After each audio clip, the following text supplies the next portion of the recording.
Time is running out for James St. Patrick here in the latest episode of Power. Welcome back to Fog Entertainment, and we've got We're in This Together. Here we kick off the episode. He's lifting a few weights. You think, this is going to go well, but just like Chris Benoit's weightlifting machine accident back in 2007, this does not go well. He's doing a wee bit of bench press, and then the guard that's got it in from Cap Killer puts it over his neck. He almost felt like he was a goner here. Why he spares him? I'll never know. Like, why does he actually spare him apart from Ghost is like the main character? Doesn't really make much sense to me, but he says the cameras in this room don't work. We killed another cap killer like you last year. Cameras don't work. So yeah, pretty stupid to fucking reveal that. But yeah, we're going to see how this goes. Then Ghost sits down with Proctor again, tells him about the cop killer, the cop killer guy. He's like, you're going to have to sort him out. Look into him, big man. Julio then gets met by like the head of the Dominicans, and you can clearly see here there's just like, because Julio and Tommy aren't on the same page, it's clearly trickling down. And then this guy later in the episode goes to see Julio, not Julio, I'm sorry, Dre, and it looks like they could be working some sort of side deal. So who knows how that is going to go down today. Proctor then tells Tommy that things aren't looking good, and that here, if Ghost goes down, you could be going down, big man. And guess what? There's also this Homeland Security guy that has a bit of information. He's like, but I'm going to meet him. Why did Proctor tell Tommy this? We all knew, right? As soon as he told Tommy this, Tommy's like, well, I'm coming with you. Like, what did Proctor think was going to happen? See, for a guy that's portrayed as this, like, smart-ass lawyer, this was incredibly stupid, man. Incredibly stupid. Then, what's her face? Angela plants the seed in Tasha's head that, we tried to make a deal with James yesterday about you and the kids, but he refused it, which is actually true, I guess, to a degree, but he refused it, and then that forces her to go see him. Tommy then confronts Julia about it, and he's like, right, you need to get the money off Dre, and if you don't, your problem's going to soon become my problem. Julio then confronts Dre about this, and he's like, we're all good between you and me. But he's like, I didn't say nothing about snitching. That's what Tommy said, but who knows how that's going to go down. And then, guess what happens? Guess what happens, big man?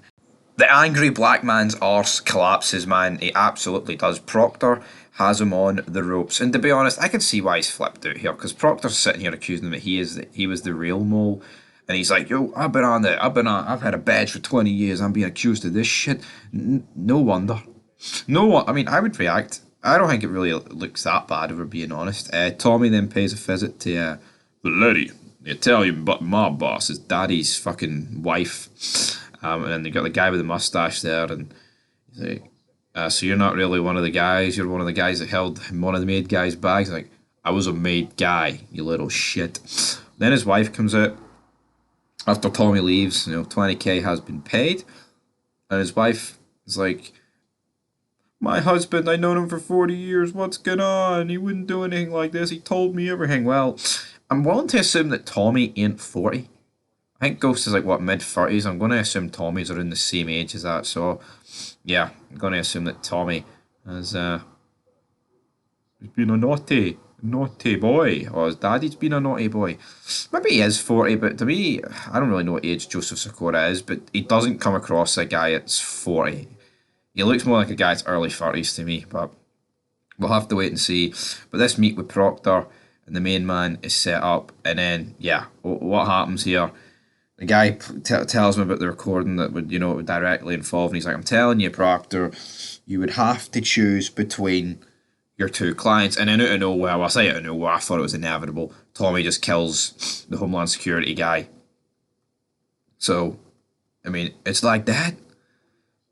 So yeah, Tommy kills him, and he's like, it's a good thing I don't have to kill you, Proctor, which I thought was funny. We've also got a scene where Kanan and his crew rob a house that, Tariq is friends with, and Tariq's upstairs. Like, it's nothing, it's just your cat knocked something over. Is this really what Kanan has been demoted to? Like, I'm sorry, like, this just ain't doing it for me. This is 50 fucking cent. Here is Ghost, right? He's locked up. He's at his weakest. If there's not a time for Kanan to strike, is this not it right now? Tommy, can run things himself. I'm not denying that. But for me, He's coming across like I don't. I mean, it seems like they're just dragging it out at this point. I wouldn't even be surprised if Kenan doesn't make his move to like season 5. That is honestly the way we're going here. But then Truth gets shut down. Keisha's hairdressing the place gets shut down. Things are not looking good. But yeah, we've got a dead Homeland Security guy. Big Facetti comes up to Ghost and he's like, "You keep the 20k rolling." He's like, "Yeah, well, I know you killed that Tommy kid.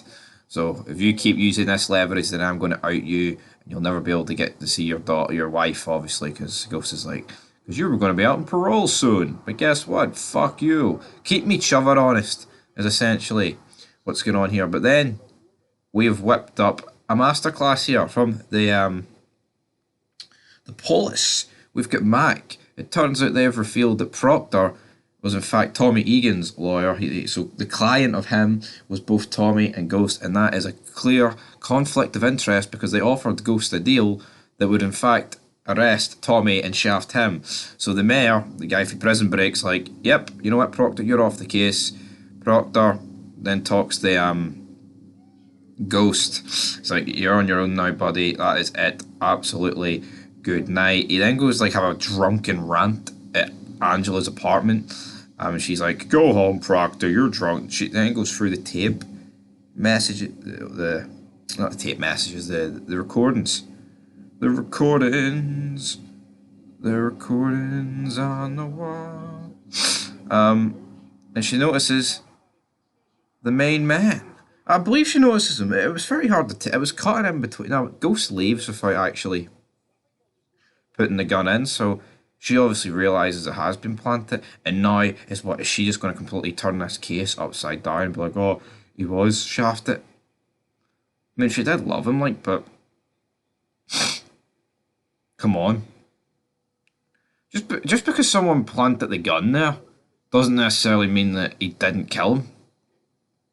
Honestly, like, I mean, I know deep down that this show ain't going to kill Ghost. We all know it.